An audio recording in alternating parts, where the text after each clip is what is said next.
Президент Садыр Жапаров вечерний Бишкек басылмасына курган маегинде Жогорку Кеңештин депутаттары Адахан Мадумаров менен Орунзайым Нарматованын суракка чакырбышы боюнча пикирин айтты.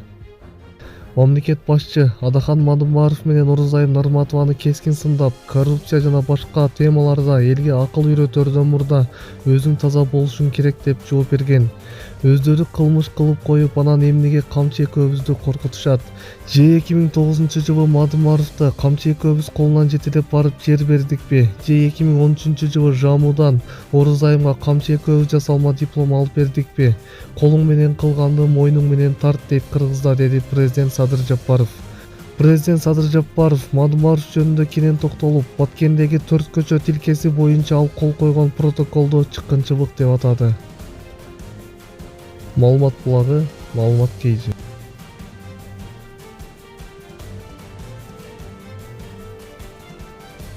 Нурсултан Назарбаев тирүү, ал ооруп жаткан иниси Болатты көргөнү келип, кийин Бишкек аркылуу Бириккен Араб Эмираттарына учуп кеткен дешет Казакстандын туңгуч президентинин айылдаштары.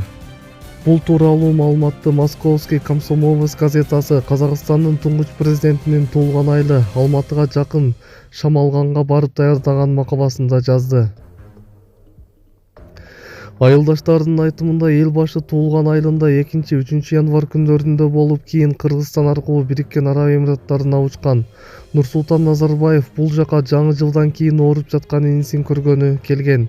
Менин билишимче, Назарбаев жана анын үй бүлөсүнүн айрым мүчөлөрү бурундолгон унааларда Кыргыз чек арасын көздөй кеткен. Ал жактан аларды тосуп алышып, аэропортко жеткирип, кийин баары Араб Эмираттарына учушкан деп айтып берген айыл тургундарынын бири.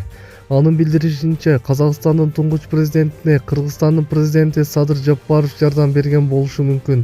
Ал мындай кадам менен 2010-жылы бийликтен кулатылган Курманбек Бакиевди эл башы сактап калып, апрель окуясында өлкөдөн алып чыгып кеткенде жооп кылган деген. Россиялык басылманын журналисттери айылдын мүрзөсүндө да баш багышып, анда жаңы көмүлгөн жайлар жок экендигине ынанышкан. Маалымат булагы, маалымат KG.